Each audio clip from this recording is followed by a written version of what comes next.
ಇವತ್ತು ದೇಶದ ಒಂದು ಸಮಗ್ರತೆಗೆ, ದೇಶದ ಸರ್ವತೋಮುಖ ಅಭಿವೃದ್ಧಿಗೆ, ಇಡೀ ವಿಶ್ವದಲ್ಲೇ ಭಾರತವನ್ನ ವಿಶ್ವಗುರು ಅಂತ ಹೇಳಿ ಆ ಒಂದು ಖ್ಯಾತಿಗೆ ಪಾತ್ರವಾಗುವಂತ ಒಂದು ನಿಟ್ಟಿನಲ್ಲಿ ಕೆಲಸ ಮಾಡಿರುವಂತ ಈ ದೇಶದ ನೆಚ್ಚಿನ ಪ್ರಧಾನಮಂತ್ರಿಗಳಾಗಿರುವ ಸನ್ಮಾನ್ಯ ಶ್ರೀ ನರೇಂದ್ರ ಮೋದಿಜಿ ಅವರಿಗೆ ಅವರ ಒಂದು ಕೈಯನ್ನ ಬಲಿಪಡಿಸುವಂತ ಒಂದು ವಿಚಾರದಲ್ಲಿ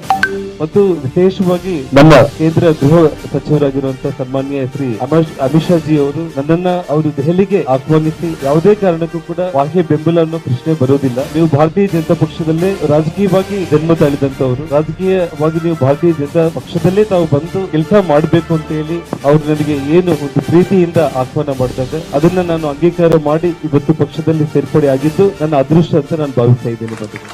ಏನ್ ನನ್ನ ಪೂರ್ವಜನ್ಮದ ಪುಣ್ಯ ಗೊತ್ತಿಲ್ಲ. ಇವತ್ತು ಸನ್ಮಾನ್ಯ ಯಡಿಯೂರಪ್ಪನವ್ರ ಬಗ್ಗೆ ನಾನು ಒಂದೇ ಒಂದು ಮಾತಲ್ಲಿ ಮಾತಾಡಬೇಕು ಅಂತಂದ್ರೆ, ನಾನು ನಮ್ಮ ಕರ್ನಾಟಕ ರಾಜ್ಯಕ್ಕೆ ಭಗವಂತ ಭಾರತೀಯ ಜನತಾ ಪಕ್ಷವನ್ನ ಇಲ್ಲಿ ನೆಲೆಯೂರೋದಕ್ಕೆ ಕೊಟ್ಟಿರುವಂತ ಒಂದು ಅತ್ಯಂತ ಅದ್ಭುತವಾದಂತ ಒಂದು ಸೃಷ್ಟಿ ಅಂತ ಹೇಳಿ ನಾನು ಯಡಿಯೂರಪ್ಪ ಅವ್ರ ಬಗ್ಗೆ ನಾನು ಮಾತಾಡಬೇಕಾಗುತ್ತೆ. ಅತ್ಯಂತ ಚಿಕ್ಕ